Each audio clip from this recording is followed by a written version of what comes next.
Assalamualaikum and welcome to another episode of BARBELL Junction. My name is Azmi, your host, and with me today is Valen, all the way from Singapore Armwrestling. Yes, Singapore Armwrestling. Yeah, and we will be talking about arm wrestling. But before that, please go to our YouTube channel, click the subscribe button. Don't forget to turn on the notification, and also check us out on Spotify. You're listening to Barbell Junction, Malaysia's first strength and fitness podcast, brought to you by Zealfit Malaysia, the distributor of Eleco strength equipment.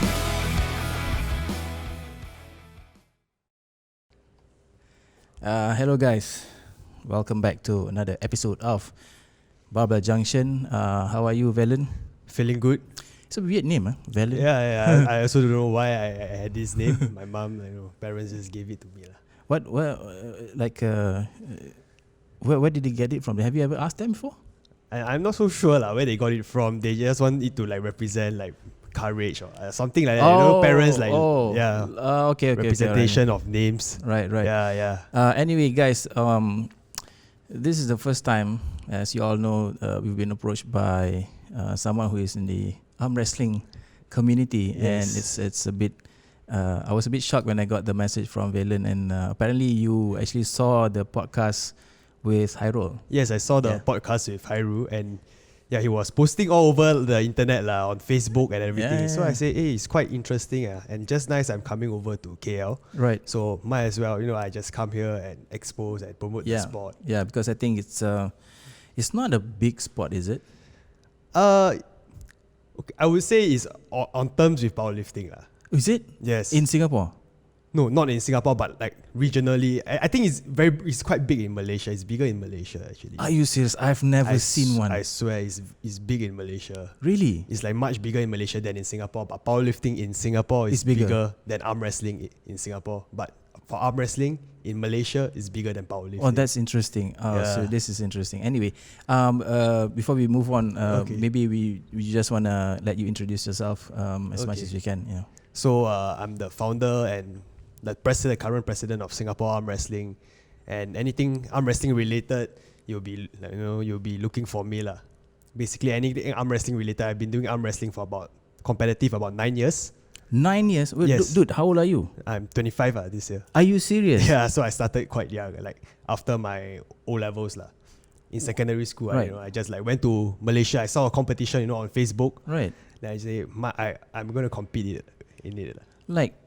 How? Wait a minute. It's a 16-year-old. Yep. Stumbled upon an arm wrestling Facebook page in Malaysia. I have no idea, because before that I was quite active in arm wrestling, just on the internet and just looking for stuff. Okay, so you were actually interested at 16. You're already interested. Yeah, before that I was doing arm wrestling in schools with my classmates. Doing inter classes competitions. Yeah. Then it's a test of strength among young boys lah. Right. And then after that I found out it's quite it's a sport lah. Actually, there's world championships, Asian championships, these kind of things. Right. And there's federations governing the sport. Right. So I say I might as well compete in arm wrestling, after my exams. Right. So I just went over to Malacca to compete in my first competition. Oh, Malacca! Wow. Yeah. And at this time in Singapore, there weren't any arm wrestling federation or There wasn't any federation, no federation at all. There used to be 20 years ago, one guy was interested in arm wrestling, and then after that it stopped. Then after that, there's no federation, just nothing at all. So at a point of time in 2011, it was quite bleak, unstable. There wasn't any federation, especially in this Southeast Asia region. Right. Yeah. Even Malaysia even Malaysia, because at a point of time they were in a transition from a switch of president and switch of the mindset. But still not under a federation. Yeah, not under the federation. Okay, so how did you get interested in arm wrestling? Of all the sports that you can do, why arm wrestling, bro? Why arm wrestling? Because I think on the school tables, and then you found it's on the arm wrestling school tables, and then you didn't know that it's a professional, you can do it very competitively. Right. And then it's very accessible also. You just need a table. Right. as compared to other sports, like other strength sports like Right. powerlifting, weightlifting, strongman, you need a lot of equipment. But arm wrestling is easy to transport a table and it's Right. light, the table. Yeah. So You're talking about the specific table with the grip. with thing. the grip and the pads. So Yep. it's like all specific towards the federation. Mhm. Yep. And then after that, I just fell in love with it. Is it? Yeah, I don't know why. And you've never tried any other sports besides arm wrestling? Well, because arm wrestling, you'll be doing like some of the like bench press and as well. Oh, Yes. okay. So my bench press, for me, I'm genetically quite good at benching lah. Right. But for other arm wrestlers, they might not be so good because there might not be so much of a carryover. There is, Right. but for other arm wrestlers, they might not be so good at benching. We'll get to the training part a bit later. Okay, I just sure. want to understand the background of arm wrestling. Yep. So after after you finish your high school or Secondary school. Yep. where were you in terms of the arm wrestling scene? I mean, Where was I? what I did was you nothing, do? What did you do after that? I mean, how did you get yourself? Where did you compete besides the Melaka one? Where did you compete? Okay, things like so after that, I grew more interested, more passionate in the sport. Right. Then in 2011, throughout the whole year of 2011, I competed like more than like at least 10 competitions. There's a lot of competition a year. At least 10 competitions in Malaysia. It's all in Malaysia. So as a student, I just traveled to Malaysia like as much and as often as I can to gain experience and to gain competition experience, Right. which I think is very important. And you went alone. Yeah, most of the times I went alone. At this point of time in Singapore, were you the only one, or were there I was the only few. Only few that was actively doing arm wrestling and doing like how many are we talking about? like 4, 5. Wow. But some of them don't even arm wrestle until now. They stopped. They stopped. Like Right. they don't even do it anymore. Like when you came to Malaysia all those years back, were all the competitors Malaysians or Yeah, all of them. all Malaysians? All Malaysians. Seriously, and Yes. how many are usually there for the competition? Per category, maybe about at least 15, 20. Are you 15, serious? 20 per category. How many Yeah. categories? Most of the time, like those minor competitions, like small competitions, it'll be 3 categories, and then there's a cash prize of like 500 to 1,000 ringgit per category. That's even better than our powerlifting scene. Yeah, it's quite. There's a lot of sponsors in arm wrestling. It's My crazy. God, seriously, huh? Yeah, and I have to tell you about the sport, like not only in Malaysia but in East Malaysia. In Sarawak is mega now. Really? Amazing. They have professional like equipments because Sarawak, the governments, they govern by themselves, right, if I'm not wrong. Yeah, sort of. Sort of Yeah, lah. yeah. It's not under federal government, right, Malaysia? Each state has its own sports council, but I do believe, I may be wrong, but Sabah and Sarawak, they're more supportive, if I can say that. I saw the Pocket Rocket Yeah, girl, yeah, right? yeah, She's Pocket- like yeah, always yeah, yeah. Always getting- sponsored yeah. by Yeah, And then the other athletes from like the mainland Malaysia yeah. is like trying to crowd fund to go to the Asian Championship. So you do follow us, huh? Yeah. I follow the powerlifting scene for quite a while. Yeah. They are trying to get some funds. I mean, it's Yeah. difficult to get funding Yeah, for it's difficult. powerlifting. Same for arm wrestling. So going back to the Sarawak team, right? Recently, there has been a spike the past 2-3 years because of Premier 101 and also this guy called Stefan, and then there's a Dato also involved. I can't remember his name, but all of them like somehow got the funds from either from themselves privately or from the government also as well, Right. supporting the sport. So all of their equipments all now is like, because arm wrestling, if there's a comparison of Iliako to arm wrestling, it would be Mazarenko, this Polish brand. Oh, okay. Yeah. So all their equipment, so they have like a gym, and then they have specific coaches, which they're getting paid, the coaches. In Monthly, Sarawak? yeah, in Sarawak, monthly salary, and they have now, if I'm not wrong, by December they will have 3 coaches for the Sarawak team, Wow. which is quite amazing, lah. Right. Like you can do it for as a living, Yeah. Coaching. As a coach, right? Yeah, as a coach, and then they are athletes as well. They are competing in the sport as well, lah. Right. Yeah. You mentioned about the equipment. Mm-hmm. What makes a good arm wrestling equipment manufacturer?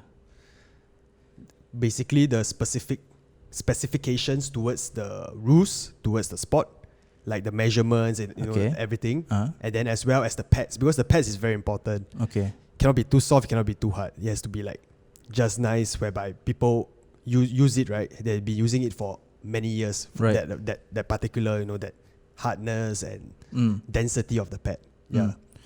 So So basically, anyone actually can manufacture arm wrestling equipment, but because that brand has been quite brought up in Eastern Europe, and now so it has been recognized as one of the top brands in arm wrestling. But there are also other brands like US, but a bit lower quality lah. Right. Yeah, it's like Eleco and all the rest. Yeah. Correct. And how often does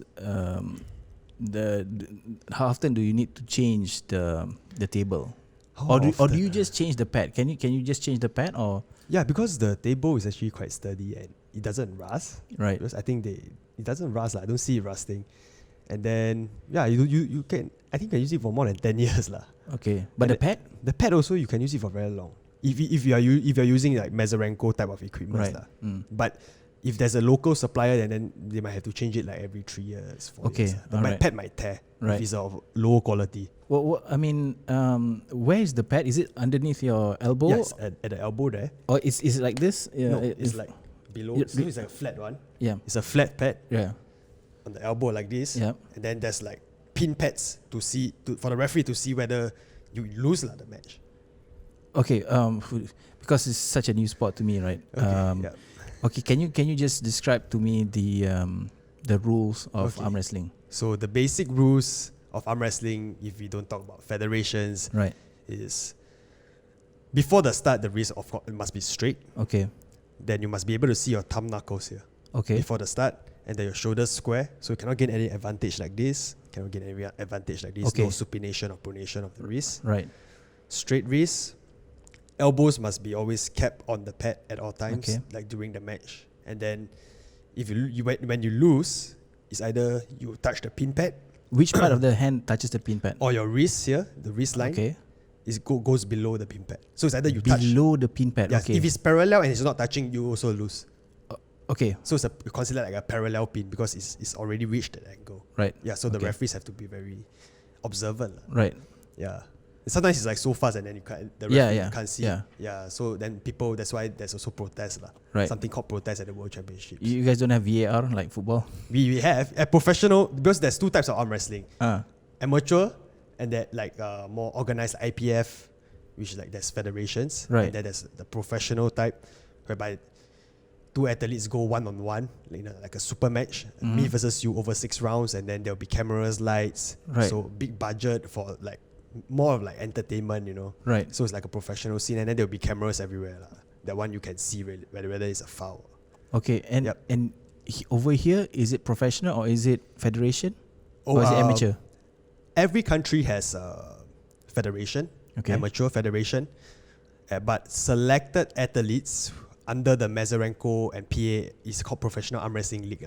Okay. In Europe, will compete in something that's recently is called a top 8, which they select athletes, like the best top 8 athletes to compete like recently in Sarawak, and then second edition in China, Shenzhen. Then the last one will be at their competition at Poland. You're saying Malaysia actually hosted one? Yes, and they hosted the World Championships 2015. Are you serious? Huh? I swear. How come we've never? Okay, I don't read newspaper, but It came out of one of the TV channels before lah. Astro or a few times also. I don't have Astro too. So where in Malaysia is the federation lah? Yes, it's federation. And that time, I think that you guys just changed the ministry, and now there's a young minister, right? Right. In charge of sports. That time, arm wrestling was in one of the like events or sports, like whereby the minister was invited, and then there's esports also there. Yeah. So the minister actually knows about arm wrestling. Wow. The ministry and minister, because I think every sport in Malaysia there will be some guy from the ministry in charge and take care of the sport. Yeah. Make sure that it grows and the funds get channeled properly. I suppose so lah. I hope so. Yeah. Apparently they're not channeling to powerlifting. Okay. So and when did you actually start the federation in Singapore? Okay, because now Singapore is not a federation, it's just a society. Okay. Even for powerlifting, it's not a federation recognized, and for arm wrestling, it's not a federation recognized under the Sports Singapore. That means there's no funding. Even strongman, there's no funding coming from Sports Singapore lah. I see. Yeah, so yeah. Wait, so if you are so you consider yourself not affiliated to the federation because it is not being recognized by your government. It's not recognized. It's not funded. Yeah, it's not recognized and funded lah. But so you cannot be an affiliate to a federation without the approval of the government. Yes, a sports federation in Singapore. Like a sports like an official sports federation, you can't be lah. And what's what's the challenges there? I mean, how would one get registered with the government? Firstly, you have to get there's a lot of red tapes and procedures. And criterias lah. Then there's audits and accounts and everything, and then you have to make sure like there's youth development. Unless yeah, but the funny thing is if there's you have to have all this, but if there's no support and infrastructure from the start, how do you have all this? Right. So it's like a cycle, you know. Yeah. So that's why. So basically, what you're doing is that you're building the association. Make sure that you have all this stuff. Are you actually aiming to be recognized by the government, or are you not? After so many years, right? I'm looking at it, and then I think it's actually more profitable. Not only profitable, but profitable for the people because you need money in the sport to actually go more commercial, like the top 8 or this. Okay. But if the government recognizes it, even in Singapore, you may get funding. Even a recognized sport may not get funding as well in Singapore. Okay. Like because we know, they pick and choose the top sports. Yeah, right? the top sports like maybe football, table tennis, netball, and then the lower tier sports they might not get funding. But of course, it's good lah to get recognized by the government and to represent the country. Yeah. But when you said that, if the government doesn't recognize you, therefore you can't be affiliated with the federation. You can't be affiliated. If you cannot be affiliated in the federation, how do you compete in their competition? In which competition? In all the federation competition. Because you can register yourself as a sole representative in, let's say, IFA, which is International Federation of Arm Wrestling. So you go there, there's like you are a registered society, because you can register a society in Singapore, but it's not sports under Sports Council. Yep. And then after that you register under the IFA, and then you pay whatever amount, and then they recognize you as what the sole representative from that country. From IFA or like WAF or from these amateur federations lah. Wait. So wow, I understand that. Okay, you can be registered as an association with the federation, and they allow you to compete when you pay all the fees. Blah blah blah. Yeah, correct. And but you mentioned towards the end of what you said just now is that you're still registered as an amateur. No, what I mean by amateur is all these like IPF or this, right? I consider it as amateur. IPF as in powerlifting? Yeah, whether it's like no, not amateur as in not the level, the standard is amateur, but there's no money in the sport. Like professional, there is like money and entertainment, but the level may not of amateur may be higher, even higher than professional. Okay, and that's what I'm trying to like say. Is it amateur true? But what's your thought on for amateur IPF or for amateur and for professional? arm wrestling? Actually, amateur is stronger. Yeah, there's like more arm wrestlers in the world championship because other countries, right? Like Russia and Kazakhstan, they get sponsored lah. Right. And then like one club has like 1,000, 2,000 arm wrestlers. Oh. They start like 5 years old, like in Shadara in Kazakhstan, right? A village lah, random village in Shadara. Not like very rich or anything, but they have a facility.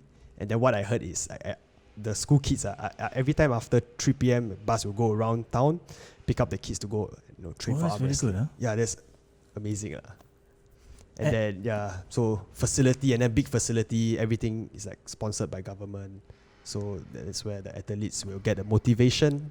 Might get the motivation to compete in the sport. But why wouldn't you guys go for the professional level? Is there what's stopping you guys from doing that? To get to the professional level, he has to take a lot of connections, and then you have to be at a certain level as well. Oh, because you don't get to like qualify for it. Someone pick you for it. Oh. The promoter, like it's like boxing.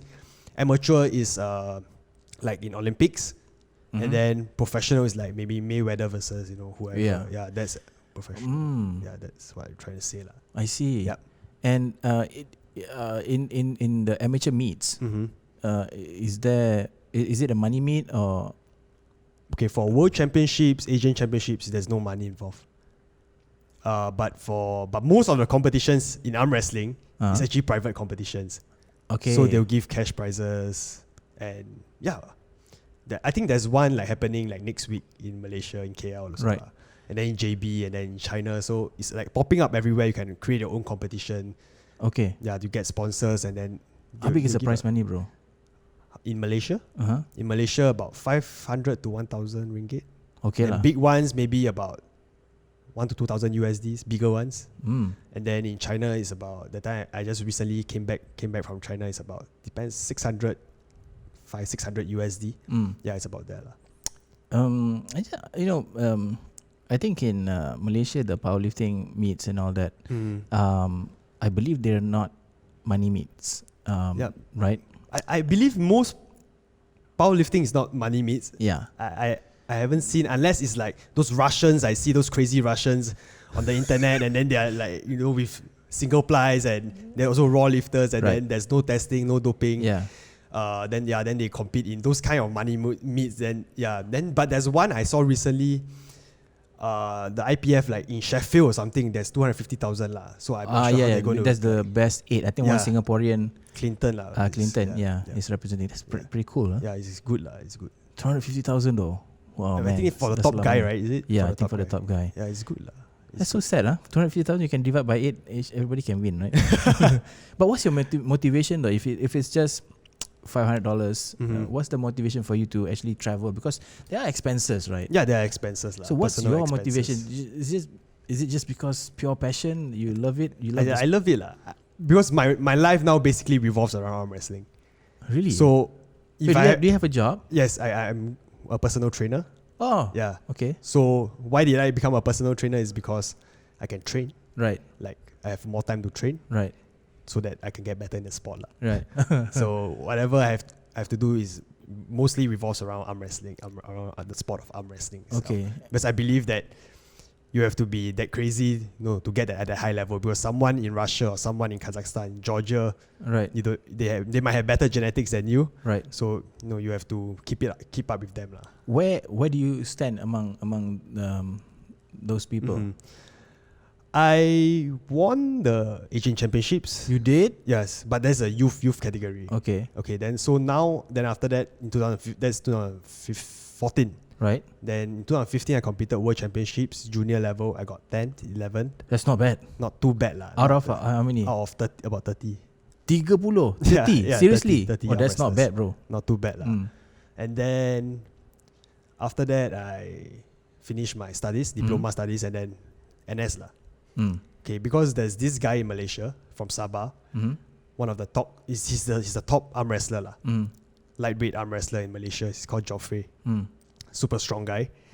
My aim was to always beat him, so I beat him in 2017. He beat me in 2018. Rivalry, and then recently in Seksyen, China, one of the bigger competitions, I beat him again. Wow. Yeah, so he's super strong. World Championship 65 kg. He got I think sixth place. Right. Yeah, super strong guy. So, and then compared to the Georgians, all this, I would say I still need another 4 to 5 years, 3 to 5 years lah, depends. Right. 3 to 5 years to actually reach that podium level, unless I can cut weight and still maintain my strength. Right. Yeah. Then because arm wrestling, for powerlifting is talk about leverages and everything, right? Arm wrestling is the same thing. Leverages, and then you got bigger hands, is more advantage lah. Right. But of course you must be strong. But to get that anthropometrical advantage is the heck is anthropometrical. It's like your hand size and the leverages of your hand, right. And I guess it's the shorter forearm that you have is better. The longer forearm you have is better actually, because why? Okay, because right in arm wrestling, when you have a long forearm, you can actually manipulate the angles with ease. Okay. Yeah. So a short forearm might be good in certain angles, a long forearm might be good in certain angles. But in general, if someone is arm wrestling, a longer forearm might have a bit of slight advantage. I mean, I have so many questions, bro. I mean, like, Maybe we should stop for a while here for the first half, and we'll get back to my questions after this. Be right back. Welcome back to BARBELL Junction. Where I have Valen here with me from the Singapore Armwrestling Federation. Is that how you say it, or Just I think Singapore Armwrestling, because there's Singapore no federation. Okay, sorry, Singapore Armwrestling. Okay, we left off at the fact that you were talking about someone with a longer forearm has a more advantage than someone with shorter forearm, right? Yes. So, can you go through a typical arm wrestling match? Like, Okay, so what are the technical things that you need to do, and how do you to win a match? to win a match? Yeah, Okay. exactly. So in arm wrestling, the basic thing to get control in arm wrestling is actually this hand strength, which you can keep high, rising, and then flexion of the wrist. It's called cupping lah. We arm wrestlers call it cupping. Okay. Doctors, they call it flexion lah. Right. Yeah. Flexion, pronation, and supination. Okay. Yeah. So if you can keep this angle, keeping it high and keeping this hand protected, because arm wrestling, you can there's many ways to actually win in arm wrestling. Okay. You can flop someone's wrist, you get control of someone's wrist, and then you go sideways like this, or you can go in a hook like this, and then you go sideways or you drag back. Right. Yeah, so there's many angles lah. But to keep the basic thing is just to keep your hand high, keep your hand protected. If you got this control here at the hand, at the top area, you get most of the control and you win the match lah. Right. Yeah. I've seen some of the arm wrestling videos, and there's a point of time where you seem to think that you are losing grip, right? Like your hands are You're losing grip. they look like they're losing the grip. They like sleep, is it? Yeah. Yeah. Then if they sleep, right, and it's like a fair sleep, there'll be straps applied. Oh. So it's like an arm wrestling strap. And then with the strap, it's also another ball game. It's a bit more different from without the strap. And when do that come in? When the hands sleep. So that means how many rounds in particular match? Okay, so in tournament format, there'll be however amount of arm wrestlers, but each arm wrestler has to lose twice to be kicked out of the competition. To lose, what's the definition of losing? That means getting pinned lah. That means losing to, let's say me versus you, and then I lose to you, so I lose once. That's one. Okay. Then I'll go to a loser's pool, and then if I lose at the loser's pool, I get pinned again, and then I'll be out lah. Okay. Yeah. But how's the format of the whole competition? Because the computer will do a random generator, and then Within the weight category? within the weight categories. Right. So for URPA weight or PAL weight categories, it starts from 57 for men, 57, 63, 70, 78, 86, 95, 105, 105 plus. But for other federations might slightly differ. Fine. Yeah. Okay. And then let's say I'm competing in the 70 kg, there's 20 people. So the computer will do the random generator, and then I'll face you. So I'll face you, and then if I win you, I'll move on to the next round, and then you go down to the loser's pool. Okay. So as long as I keep winning, and then there'll be 3 guys in the semi-finals, and then 1 guy will be in the final. So no matter what, everyone has to lose twice to be kicked out of the competition. Oh, that's confusing. Yeah, it's quite confusing also lah. Wait, okay. So it's called double elimination format. Double elimination format. It means no matter what, you have to lose, arm wrestle and lose twice. You said there's a losers pool, right? Yes. So when you've lost once, you get into the losers pool. Yes. And in the losers pool, you need to compete, or you need to fight another loser. Yes, you need to fight another loser to go up into the winner's bracket. Okay. Okay. So if you win, then you get bumped up into the winners bracket, pool, yeah. the winners bracket, and then you fight amongst yourself. But if you lose again, then you go down to the losers bracket, and then you fight the winner of the losers bracket to go into maybe to meet the guy in the final. Also, yeah. Okay, so it resets, right? Your loss is reset once you've already won in the losers pool, you get into the winners pool. You lose in the winners pool. You lose in the winners pool. You go back to the losers pool. But if you win there again, you go back again. No, as long as you lose twice, no matter where you lose, you'll be kicked out of the competition. Okay. You'll be eliminated from the competition. So let me just get it straight one more time. So you lost the first time. You go into losers pool. You win in the losers pool. You go into the winners pool again, and you lose. You lose, you're out. Then you lose out. Yeah, you're out. Okay. Yeah, so you have to try to not lose lah. Right. Of course. Right. Yeah. And what's the competition environment like? Is it like quiet? Is it like noisy, boisterous? How like? And like international competitions can get very loud. Yeah. Because there are like different coaches, shouting, you should be doing this and doing that. And then because arm wrestling is also like me versus you. So it's not like you versus the equipment, like a barbell or a stone. Right. It's like man versus man, Yeah, it's like boxing so, lah. So there's a bit of tension lah sometimes, yeah. between competitors, and then competitors will shout each other's face, especially like overseas they always do that. Right. I mean they what's the word? They like psycho you lah, is it? Yeah, they might do that. They will psycho you and then they make you feel intimidated. They might do that. Depends lah. What style of arm wrestler or what kind of athlete they are. Or you might be the calm one, relax, more relaxed, focus on the competition. What sort of athlete are you? Me, I'm more focused on the competition, but when I arm wrestle, I will shout and go, just blast my CNS and everything, just go 100%. Really? Yeah. Yeah. I mean, what in like in powerlifting you have in powerlifting or weightlifting you have the competition setup, and then at the back of the competition setup is the warm up area and things like. Is that the same for arm wrestling? And how do you warm up? For arm wrestling, different athletes have different. Firstly, to talk about the setup first. For big competitions, there will be like a stage, and then there'll be a backdrop, poster, whatever, sponsors, and then there'll be like maybe about 5-6 tables on stage. So concurrently, there will be 65 kg, 70 kg will be concurrently running at the same time. Also, the categories are all running at the same time, so you'll be quite fast paced. Okay. Yeah. Then after that, below that there will be like the judges and everything, head judge, and then the VIP, whatever lah. And then at the back there will be all the competitors lah. And then at the back of it's either at the back or behind the backdrop, or at the back of the hall there will be like a few warm up tables to warm up lah. But who do you warm up with? You warm up with someone, with a coach, someone in your team, or your handler. But wouldn't you be exhausting yourself? I mean, how much does it take out of you to compete in an arm wrestling competition?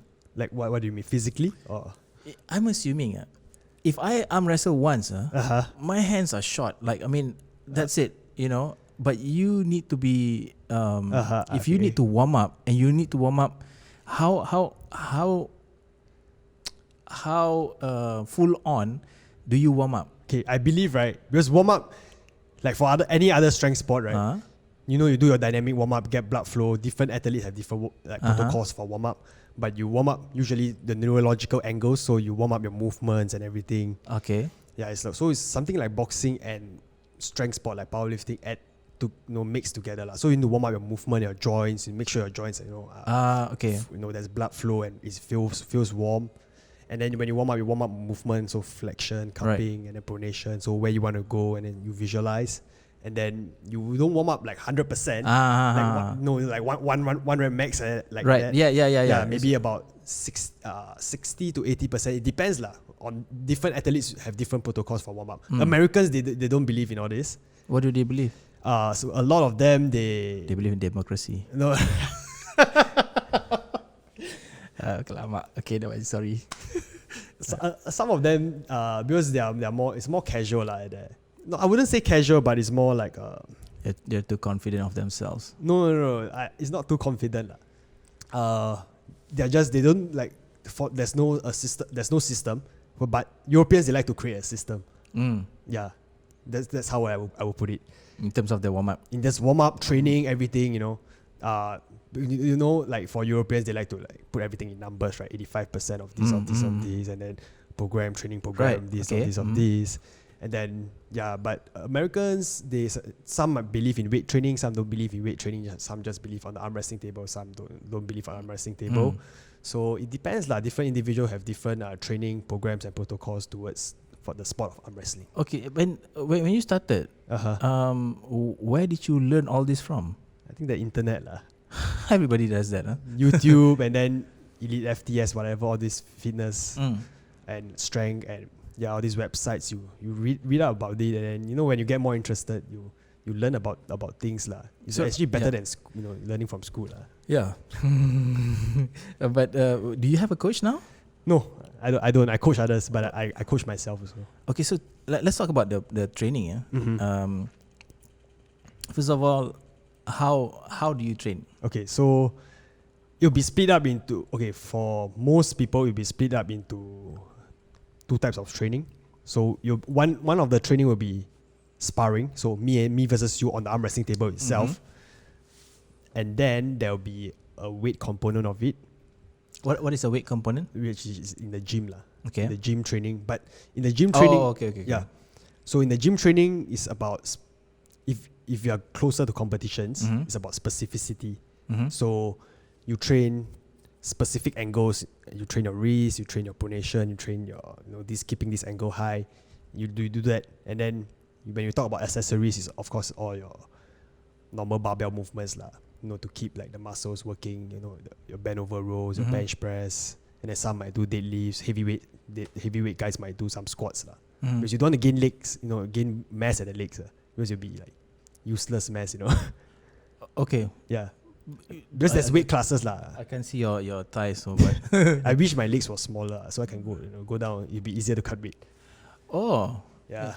But okay, I mean, so the specificity is when you actually do the special technical workout movements lah. So the technical movements also depends what kind of training program you want to implement. Some, if let's say Todd Hutchins, he like to use the Westside Barbell kind of training program into his arm wrestling training. So he's do like 5-3-1 and then 1 rep max, and then dynamic days on some days. And then European side, they might do a different style of training.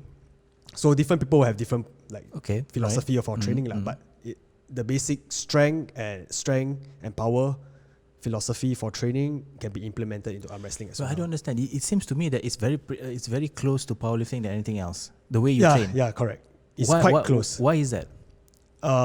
Because of the percentages and everything, it has to be well documented lah, to prevent injuries. I think. Wait, what I don't understand is this. Why squat, deadlift, and bench? Why not any other like bicep? No, like actually the squat, deadlift, and bench are just saying like as an example only. Yeah. But do you do those workouts or? No, I don't do squats. I seldom deadlift. If I deadlift, it would be because I can't train for arm wrestling. Okay. That means my energy can't be put in. I'm either injured or I can't do the movement. So you're taking the philosophy of a powerlifting, but then again, it's actually tailored towards arm wrestling. Yeah. You're not. In a sense, you can put it that way lah. But not only powerlifting, but other sports as well. Okay, but what I want to know is that what exactly how do you train? Like, I mean, what sort of movements do you do? Yeah. Okay, so for gym movements, right, there's a specific handle, like for arm wrestling, and then you pull it down. So it's a lot of isometric movements for arm wrestling. So it's like isometric like this and isometric. Because when you're arm wrestling, you're not really doing like a curl. You're not curling someone. Right. You're moving your body and keeping your hand in an isometric angle. I mean, hold on. I mean, for those of you who are listening on Spotify, I encourage you to watch the YouTube video because it's demonstrating the movements. Yeah, go ahead. Okay, so you're just keeping your body in an isometric angle. Right. And then you're just moving. So your body and your arm moves as one. Okay. And then you pin the guy together. And this is a special handle for gym equipment. Yes, it's a special handle for arm wrestling and for arm wrestlers only. You can't find it at a normal gym. People in the normal gym see what is this guy doing. So I'm assuming you bought one of these things. You bought lah. Many lah. There's many because different suppliers will have different kind of stuff, and then you get quite interested. Then try lah. Okay, so that's one. Yep. Any other thing that you use to train? So it's a belt. It's like a training belt, and then you train your pronation. So there's many ways you can put it. You can put it over your knuckle, which train the rising of the wrist lah. Okay. So you keep the wrist angle high, and then you train your pronation. So you wrap it around your thumb, and then you do this. Mm-hmm. And then because you need to train the straps, right? So you wrap around your wrist. So because the strap, it mimics the strap. Yeah. So and then there's many angles lah. This is one of the training only. So it's called back pressure because you're going backwards. Mm-hmm. Then there's side pressure training to actually pin the people. And then there's also hand training, cupping, flexion of the wrist. Yeah. So these are specific to arm wrestling, correct? Yes, specific. Because I have no idea what you just said. Yeah, specific for arm wrestling, right? Yeah, it's very specific to the sport. Okay, like these movements. In terms of musculature, which musculature is the most important in arm wrestling? Okay, the most important I would say is not the muscles, but it's actually the joints and ligaments, tendons, wrist tendons, joint in the wrist, and then secondly slowly going down in the elbow and then shoulder. And how do you ensure that those are like really 100%? Like 100% strong? Strong, yeah. You have to do if your movements are strong and you feel strong on the arm wrestling table, because in arm wrestling there's not always like a objective way to see how strong how much you can progress. In powerlifting you can your numbers go up. There's numbers. Yes. Correct. Mm-hmm. For arm wrestling there's numbers also, but what you do on the arm wrestling table, the numbers might not carry over onto the arm wrestling table because you cannot.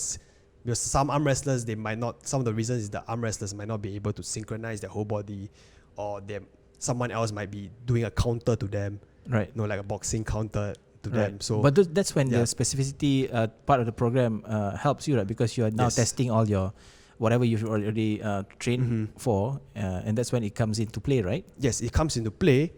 But you still can't have the. However, if you are strong in this angle, you might not be strong in this angle than someone else. Yeah. If you are strong in this angle than someone else, you might not be strong in, let's say, back pressure, right, or cupping or side pressure. Right. So you might have control, but you still lose the match. Okay. Yeah. How the heck do you prepare for that? Yeah. So you just have to do your best, prepare for everything. Right. Just train for everything, and then. But if let's say there's a particular guy or particular weakness you want to train, of course you do that lah. Right. But then you just want to be strong overall in your hand and everything, and then you spar on the table, make sure whatever you do, the tendons, ligaments are fresh, feeling fresh, and then you go into competition and then you pick for the competition. I assume this is a sport where you need a sparring partner, like boxing. Yeah, you need a sparring partner. Definitely you need a sparring partner. For beginners especially, you need a sparring partner. But when you get like 10 years experience in the sport, it might not be so important to have a sparring partner already.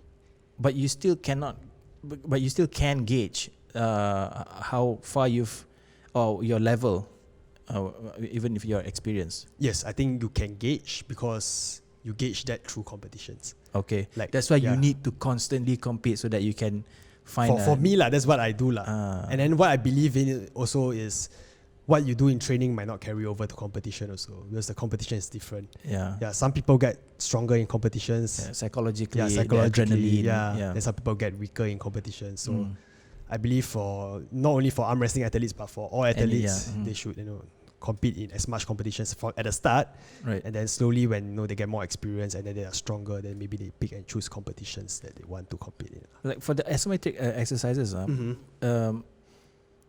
assuming the contraction or the handle or whatever that you have is tied into a machine, and then there's weights on the machine, right? Yes. Do you keep track of your progress in terms of how much weight you put on? Yes, I keep track of my progress. Okay. So that's one of the indication. Yes, that's one of the key exercise indicators for arm wrestling. I see. For the sport of arm wrestling. So besides those specific isometric movements, what are the normal weight training that you guys do? A lot of people do like hammer curls, bicep curls, and just a lot of like isometric movements for the hand, keeping the hand tight. But for me, what I believe in, right, training philosophy is if it's specific to if it's coming towards a competition and you want to get specific, no matter what, I have to do my specific training all year round. But if the volume if it's far away from competition, the volume goes down, then I do more overall GPP training. What's GPP? Sorry. Like general physical preparedness. Okay. Like your bench press, your whatever. And then slowly, because to heal the joints and everything, because you just came off from competition. And then slowly as you progress into competition, you periodize. So periodization of the training, you get more specific towards the competition or whatever. If some people, if they are only going for right-handed, they might be only training their right hand full on focusing their right hand. Yeah, so as you go into a competition, it's more and more specific, more and more specific. So you pull out all your general exercises, and then you go into a competition prepared, like just to arm wrestle, to do nothing else. Yeah. But overall, you look like you do everything. You have a quite good chest, huh? Yeah. That's why I used to bench a lot, lah. Oh, I see. A lot of 2 times a week, lah. It's not a lot, lah. 2 times a week still for bench training. More than me though. So quite good, lah. Okay, the genetics for the chest. What about your cardio? Do you work on your cardio? For me, I don't really work on my cardio. Does cardio come into play when in a competition? In a competition, yes, it comes into play, but it's one of the maybe tier 3 factor, tier 4 factor. Okay. Because let's say the tier 1 factor, if it's strength, tier 2 is, let's say, power, then tier 3 is like reaction time, speed, and then tier 4 is like cardio, endurance. Right. So as long as you're strong, you can have bad cardio, you can be fat, you can be whatever, you can eat burgers sometimes. Sometimes I see arm wrestlers eating burgers, they don't track their nutrition. Right. Do you track your nutrition? Yes, I track my nutrition. Okay. I believe it's very important for all athletes to track, but some don't believe. Yeah. Okay. I don't think they don't believe, but they just don't know about it. Then so cardio is not really important. Strength is number one. Number one is strength. You're strong, you can do it. You can win everyone. Right. Even no matter how technical you are, you're strong. You can just.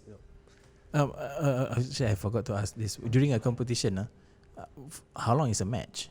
Is there a time limit? No, there's no time limit. So can go on like 1 hour lah. But impossible lah. I never see 1 hour before. What was your shortest and what was your longest? Shortest is like just you. It's like 0.5 seconds. Oh. And then you shout and then walk away, shake your hands. The longest? Longest about 5-6 minutes. Okay. Here's what I'm getting at when I ask the cardio question, Yeah. 5-6 minutes of constant isometric pressure. And that's correct. cardio, right? Isn't it? Muscular endurance. Muscular okay. endurance. So, you get pump and everything. Yeah. And how do you train for that? Okay, because you do a lot of conditioning on the table. So not only you do your strength stuff, you also do because when you spar with someone, you also will train your conditioning, how long you can arm wrestle, how long you can tahan on the arm wrestling table. Yeah, you also can do that. Because not always the training must be hitting on the arm wrestling table. It can be working on specific angles on the arm wrestling table, or specific movements that you want to do on the arm wrestling table. Or maybe you want to train on your stats. So someone will be calling ready go, which is the command for arm wrestling. And then you are just going like this. So your body and your neurological system knows that okay, you hear the word ready go and then you go. Right. Yeah. It's crazy, yeah. Yeah, there's a lot of aspects to training arm wrestling. I had a question. I can't remember what was it. You how much rest do you get in between the matches? Because I was just thinking, if you go for at least let's say 3 minutes of arm wrestling before the match ends, right? When is the next one? If you are arm wrestling for 3 minutes, right, you are basically dead lah. You'll be most of the time that's it, right? So you have to be so strong that you'll be stronger than someone else that you have to just dominate him to get to the top guy, to the top top 3. Let's say the podium placing, you have to be much stronger than someone else. If you are stuck with someone else, and then sometimes you get an unlucky draw. Let's say the 2 top guys they match and then they fight for 2 minutes, then it might be beneficial for someone else to actually climb the ranks. Yeah. It's actually it's mind-boggling for me. Yeah. Just thinking about for a lot of people. Yeah, just thinking about the muscle endurance that you were talking about, right? I mean, when you won that, you said you won the World's Juniors, right? No, I didn't win Asian. Asian Juniors. How many people did you have to go through? 3 people. Just 3? Yes. Because if you win, you go through less. But if you lose in between, you go to a loser's pool, you arm wrestle more. So it's better for you to win the first time around. Yeah, it's better to win all the way to the finals. So that you don't get the loser's bracket and then you have to arm wrestle more and then you get tired. Right. And then it won't be good . So you just make sure you try to win all the way. Right. But then of course you won't always win . That like World Championship is very competitive. So just try your best. What about in Malaysia and also in Singapore? Is it competitive? Singapore is smaller than Malaysia, of course. Wait, how much smaller? I mean, how many members do you have? About competitive? Overall, Overall about 30 plus . Okay. 30 plus. Malaysia, every state there's arm wrestlers . Coming from Kedah, Perlis, everywhere . It's Penang, Right. Sabah, Sarawak, KL, Johor. Mm-hmm. Yeah, there's arm wrestlers everywhere. And then once a year they'll come together for nationals . Right. Then representing the different states. And then, Right. yeah. So it's quite cool. And you guys can't come and join for that one? Or We can't . You just come in for the more private meets, competitions. Yeah, Okay. private meets. Like that has prize money or whatever . But in Singapore, I think, look judging by it, like not all of them want to be competitive, like serious competitive and all. A lot more recreational. Right. Yeah. And have you ever organized your own in Singapore? Not yet. We'll have our nationals soon. Nationals? Yes. Straight to nationals now. Straight nationals . Don't waste time. Straight to nationals and then because next year I think they'll be hosting the Southeast Asian Championships. Singapore? No, in Malaysia. Okay. It's either in Malaysia or Brunei . Okay. Or Indonesia. Even Brunei? Yes, Brunei. There's arm wrestlers in Brunei. And then I think they were looking for a coach also . For a Right. coach to train them. Because Right. they are newer to the sport as compared to Malaysia and Singapore, Vietnam. Vietnam, there's a lot of arm wrestlers in Vietnam. A lot . This is so Tons, surprising because, tons. I thought it's a subculture, but it seems to be more prevalent than powerlifting. Powerlifting is like up and coming, if I can say that, right?